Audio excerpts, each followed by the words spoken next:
सालगिरह के दिन ख्याली हुई बेहोश, डॉक्टर ने दी बड़ी खबर। जी हाँ दोस्तों, सीरियल उड़ने की आशा के आने वाले एपिसोड में आपको देखने मिलेगा ज़बरदस्त ट्विस्ट। ख्याली और सचिन की शादी के सालगिरह का दिन बेहद ही खास होता है। पूरा परिवार खुशी खुशी जश्न मना रहा होता है, लेकिन तभी पार्टी के बीच में ख्याली अचानक बेहोश हो जाती है। ये देख सभी घर वाले घबरा जाते हैं। सचिन और आजी तुरंत उसे संभाल लेती है। थोड़ी देर बाद साइली को होश आ जाता है, लेकिन तभी उसे उल्टी होने लगती है। ये देखकर घर के सभी लोग अंदाजा लगाते हैं कि शायद साइली माँ बनने वाली है। साइली के चेहरे पर खुशी साफ नजर आती है, लेकिन साइली कहती है कि जब तक डॉक्टर की पुष्टि नहीं होती तब तक कुछ कहना ठीक नहीं है। इसके बाद सचिन डॉक्टर को घर बुलाता है और टेस्ट के बाद डॉक्टर ख्याली और सचिन को एक बहुत बड़ी खुशखबरी देता है। हाँ, तुम दोनों माँ बनने वाले हो।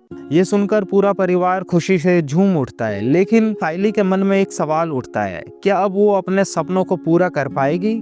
क्या माँ बनने के बाद भी वो अपनी पढ़ाई और करियर पर ध्यान दे पाएगी?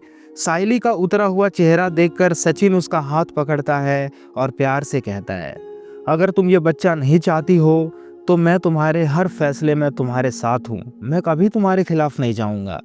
ये सुनकर ख्याली भावुक हो जाती है और कहती है, नहीं नहीं, मैं अपने बच्चे को इस दुनिया में लाना चाहती हूँ, लेकिन मैं अपने सपनों को अधूरा नहीं छोड़ना चाहती। इसके बाद सचिन साइली से वादा करती है, तुम माँ बनोगी और अपने सपनों की उड़ान भी भरोगी। वो साइली के लिए कई किताबें लाता है और कहता है अब से उसकी पढ़ाई फिर से शुरू होगी। अब तुम्हारे सपनों को पूरा करना सिर्फ तुम्हारा ही नहीं, मेरा भी फर्ज है। सचिन की ये बातें सुनकर साइली की आंखें भर आती है और वो उसे गले लगा लेती है। अब कहानी में आने वाला है एक नया मोड़।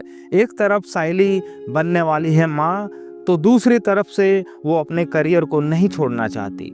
अब देखना ये है कि क्या साइली दोनों जिम्मेदारियों को साथ लेकर चल पाएगी? क्या रेणुका उसका साथ देगी या रोशनी के साथ मिलकर फिर कोई नई चाल चलेगी? जानने के लिए देखते रहिए उड़ने की आशा। और अगर आपको लगता है कि साइली को अपने बच्चे को जन्म देना चाहिए तो कमेंट में यस लिखें, और अगर लगता है कि नहीं तो नो लिखें। ऐसे ही अपडेट्स और इमोशनल ट्विस्ट के लिए हमारे चैनल को ज़रूर सब्सक्राइब कर लें। हम फिर मिलेंगे एक नई कहानी, नए मोड़, नई उम्मीद के साथ।